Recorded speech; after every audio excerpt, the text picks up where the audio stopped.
under SB 35. It was set to expire, but we said this is working. We have more than 18,000 units online we otherwise wouldn't have. Let's do it more. But furthermore, we learn lessons. We have to make sure that this is available in all communities, so we had a real hard conversation about the coastal zone. That's an area that we've seen a lot of exclusion when it comes to supportive housing and workforce housing that it also desperately needs. So we were able to find a mechanism in this bill that was going to bring those communities in line with the rest of the state.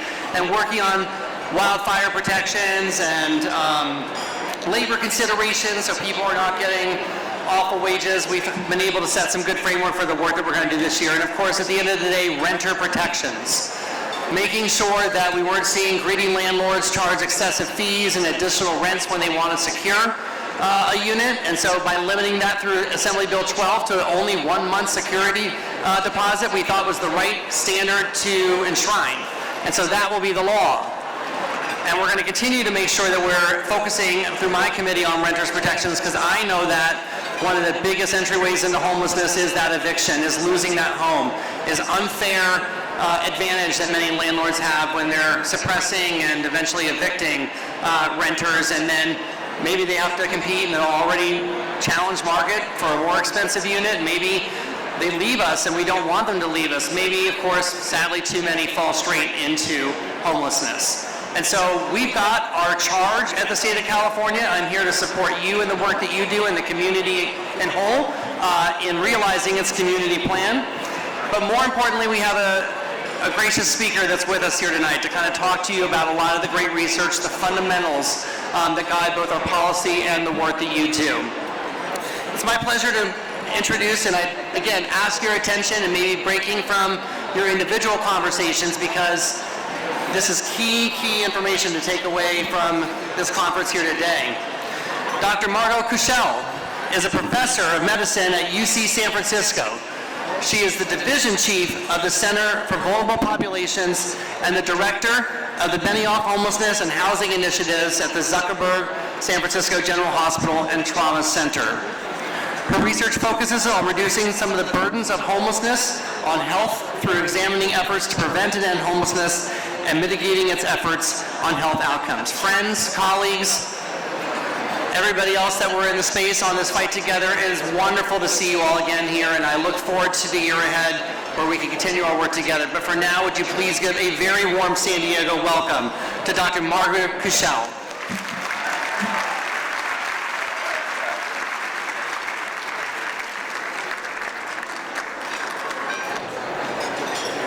Good afternoon. I'm so happy to be in San Diego with you all and to see so many friends here.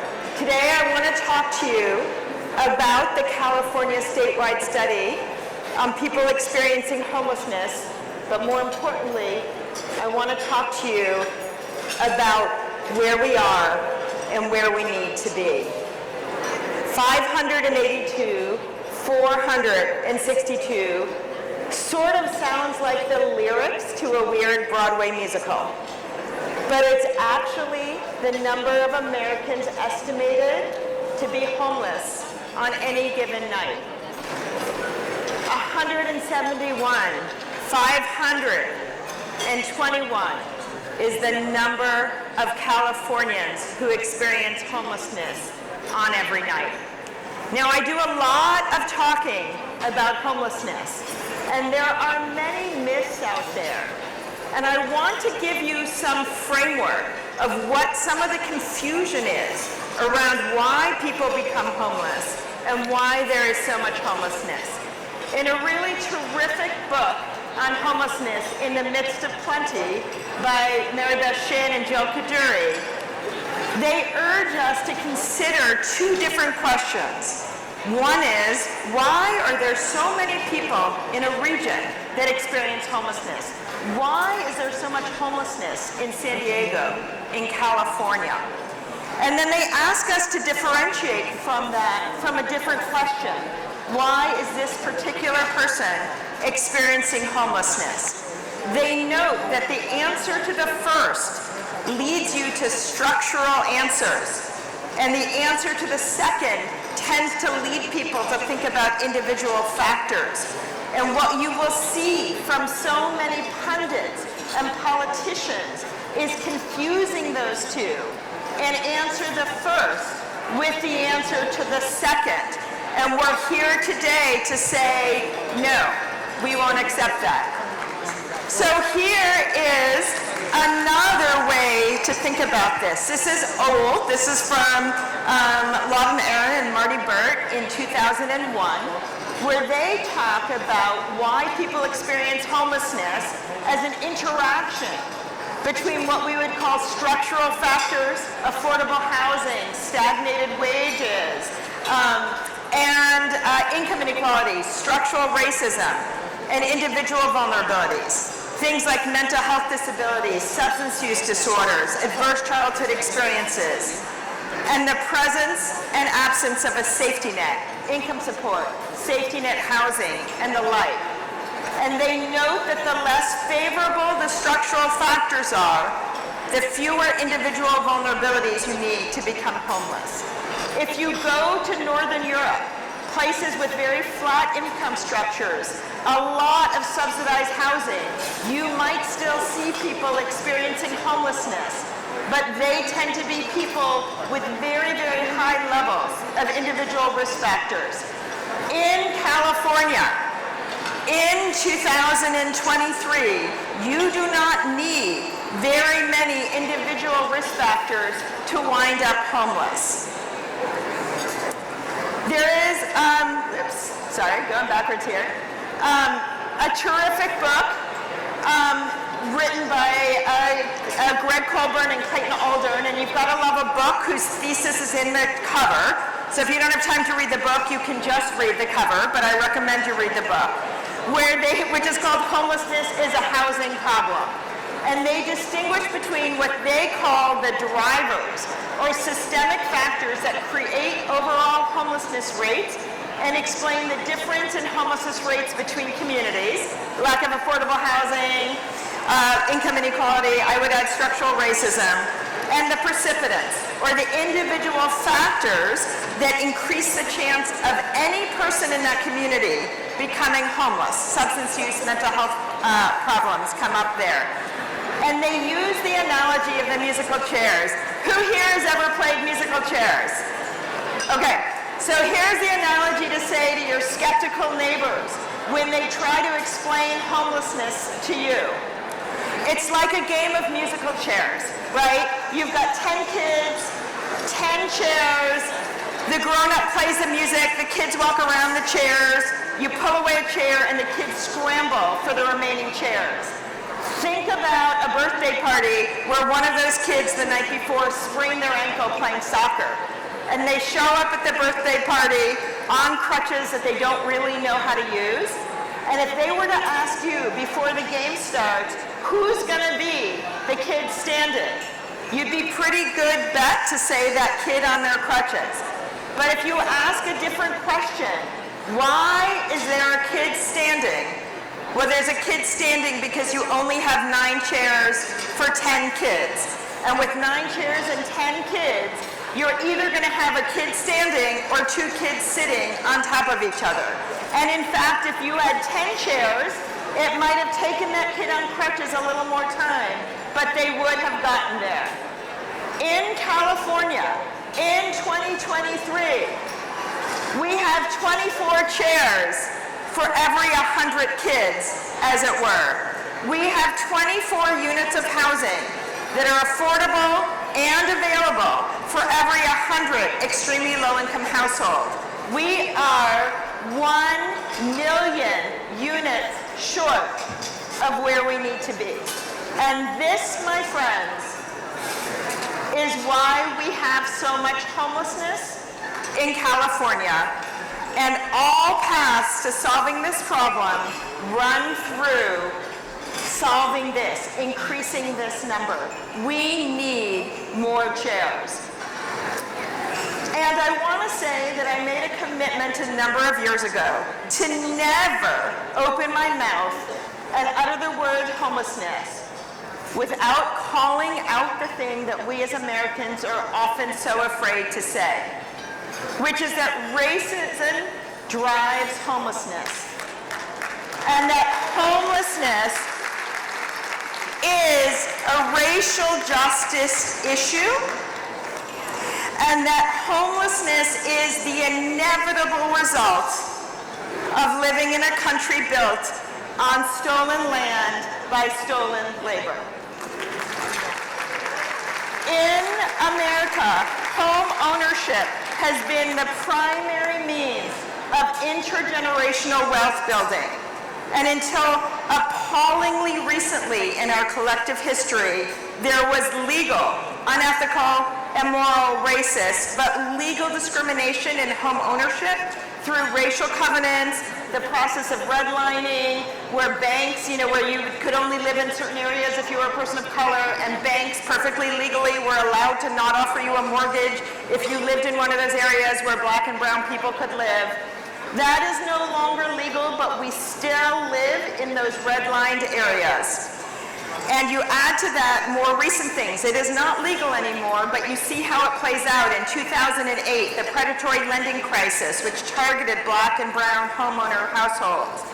You add to that the ongoing, well-documented discrimination in the rental housing market, where if you are a black or a brown household, you are so much less likely to be offered an apartment with the same sort of otherwise rental resume than if you're a white household, leading black and brown folks to pay more for the same quality housing. You add to that discrimination in the criminal justice system, in the employment system, in an educational system, and of course we pay for our schools with local taxes, and we still live in those redlined areas. It is perhaps not a surprise that black and brown Americans are at 3- to 4-fold increased risk of homelessness. With that background, I want to walk you through some of the things that we found in our study toward a new understanding, the California statewide study of people experiencing homelessness. This is the largest representative study in the United States since the 1990s, and we conducted it at the request of the California Health and Human Services agencies.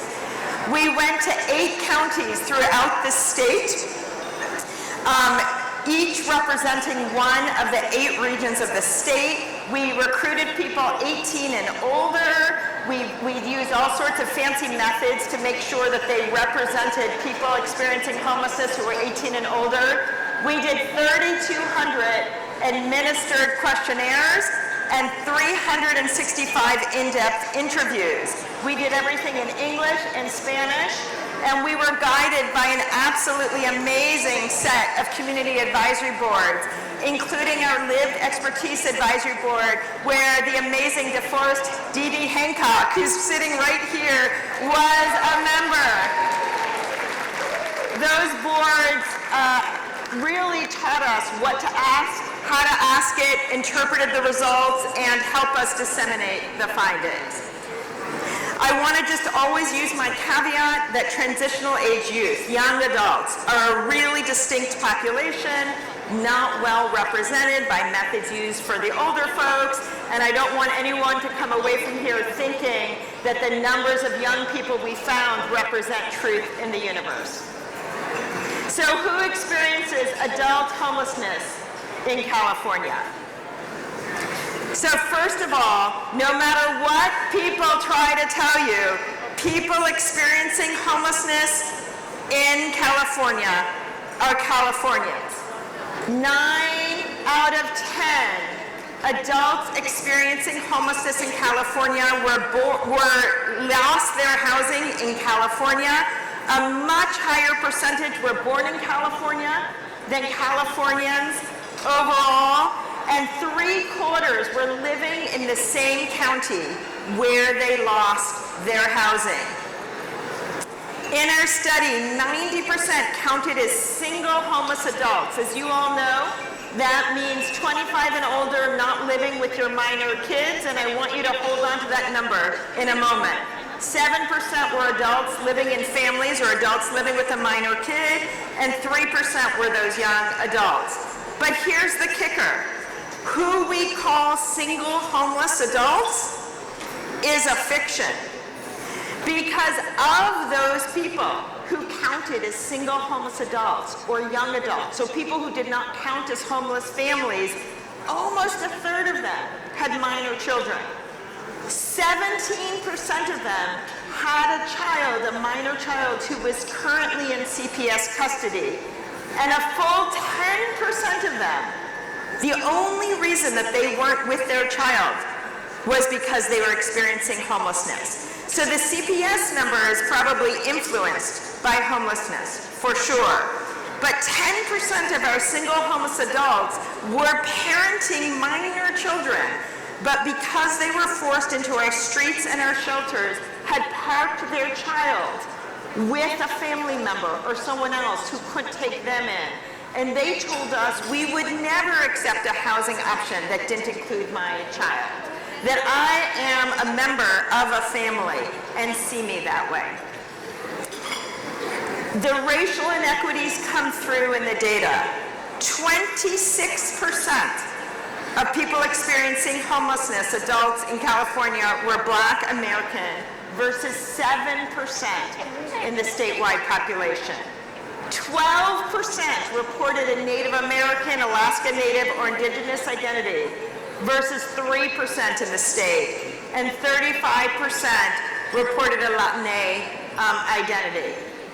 Like many studies of homelessness, over 2/3 were cisgender men, 30% were cisgender women, and 1% were trans or non-binary. But when you looked at the younger folks, those trans non-binary numbers go sky high. People experiencing homelessness are older adults. The median age of the entire study, including those young adults, those parents, was 47. The range was 18 to 89. The oldest person we interviewed was 89 years old. Among single homeless adults, almost a half, 48%, were 50 and older. Of those folks who were 50 and older, 41% had never been homeless, not even for a night, before the age of 50. Once people became homeless, they stayed homeless for a long time. The median length of the current episode of homelessness was 22 months, and 36% met federal criteria for chronic homelessness. About 3/4 met the temporal criteria. But because that counts too many people as chronically homeless, you now have to have a disabling diagnosis to count as well. So how did people become homeless?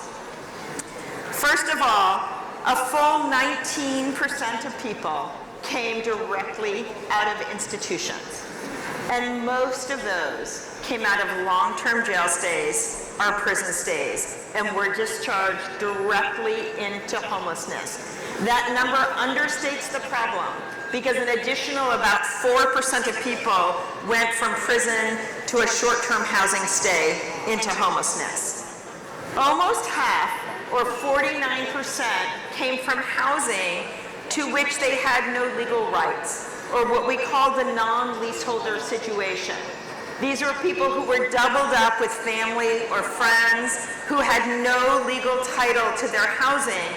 And I want to note that these are people in this moment who eviction protection will not protect.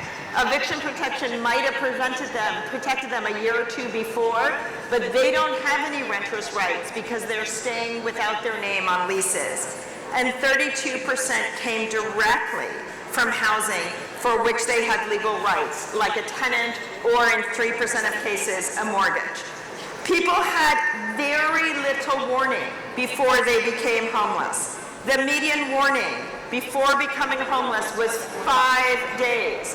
For those non-leaseholders, it was 1 day. Things just fell apart, and they fell apart quickly. For leaseholders, it was 10 days. We're in a state with pretty strong rental protections.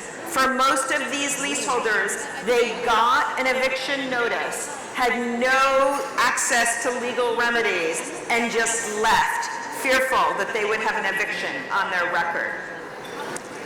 This slide, if you're not going to pay attention to anything else, pay attention to this. This is why we have so much homelessness in California.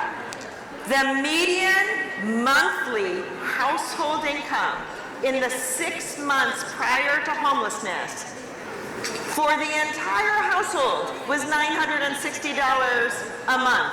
We live in a state where the median, like, one-bedroom apartment is about $1,750 or something. Among non-leaseholders, the median household income was $950 a month. 43% of them were not paying any rent. And of those who were paying rent, they paid about $450 a month. Among the leaseholders, their median income was $1,400 a month, and their median housing costs were $700. I want to say two things about that. One, for anyone here who's ever tried to balance a budget. Anyone here ever tried to balance their checkbook? Yeah. If your household makes $1,400 a month, you cannot afford $700 a month in housing costs. What are you going to eat? How are you going to pay for clothing, food, bus transportation, anything else? But also, if you lose that housing that costs $700 a month, you cannot re-enter the housing market anywhere in the state for anywhere near that money. This is one of our participants talking to us. They said, we were going to get an apartment together, but her partner, died last month. So now I'm up to paying full rent, which is $700, $800 to start with. I can't pay that. I can't pay that much. It's a lot to pay PG&E and get groceries too. It's just not possible. When we asked people why they left the last place that they were housed, the answers were a little different for the leaseholders and the non-leaseholders. Overall, the main reason was lost or reduced income, where 12% of everybody said their hours got cut at their restaurant. They didn't get as much money from Uber. Somebody got sick and had to quit their job. For non-leaseholders, about a quarter of people said it was either conflict among residents or they didn't want to impose or they wanted their own space. Imagine living as a 10th person in a one-bedroom apartment where money is tight and tensions run high. For the leaseholders, a full 21% left their housing because somebody's income got caught. These are people who are paying $700 a month. They make $1,400 a month. That $1,400 goes down to $1,200. They fall behind in their rent and they are out on the street. Only 36% sought any help from anybody prior to losing their housing. And most commonly, they sought their help from family or friends. People were not aware that there was help. They didn't know how to get it, and they were too ashamed to ask. For those folks leaving jails or prison, almost nobody got any help. These are people who we literally are holding captive. We literally know that we are discharging them into homelessness, and yet fewer than 1 in 5 got any help. And let me tell you, we were pretty generous of what we called help. If they handed you a piece of paper with where to go to sign up for benefits, we were like, we'll take it, we'll count it. And yet only 1 in 5 got help. The first thing I did was I cried because I couldn't believe I was actually homeless for the first time ever. I've always had a job.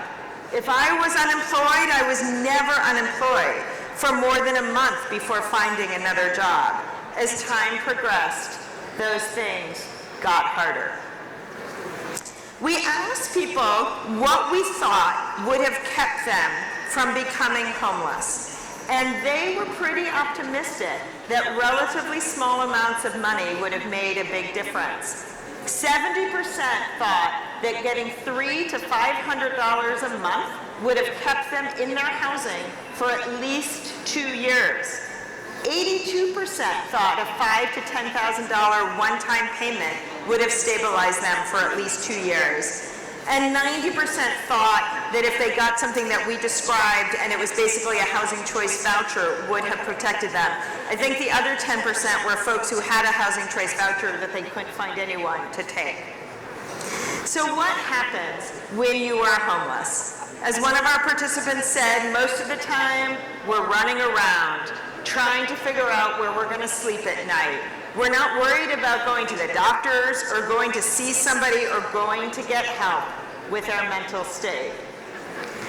In California, most people experiencing homelessness do so in unsheltered settings. 78% spent most of their nights over the last 6 months unsheltered. 21% in a vehicle and 57% in another setting like we have in this photo, which was from one of our places, but it looks like a lot of the state. Only 22% had spent the majority of their night sheltered. Interestingly, about double as many had been in a vehicle at some point in the last 6 months, but people told us they were in their vehicle, it got impounded or towed, and they lost it and wound up in an outdoor structure. 41% indicated that there had been a time during the past, this episode when they wanted shelter, but had been unable to find it. Up in Northern California, they are obsessed with forcing people into shelter. We do not have enough shelter for the people who want it. 45% reported that their health was fair or poor. This is an astronomically high number and indicates people's high mortality risk or risk of hospitalization. 60% reported that they had at least one chronic health condition. And let me tell you, if you have poor access to medical care, you don't even know you have diabetes. So this is likely an underestimate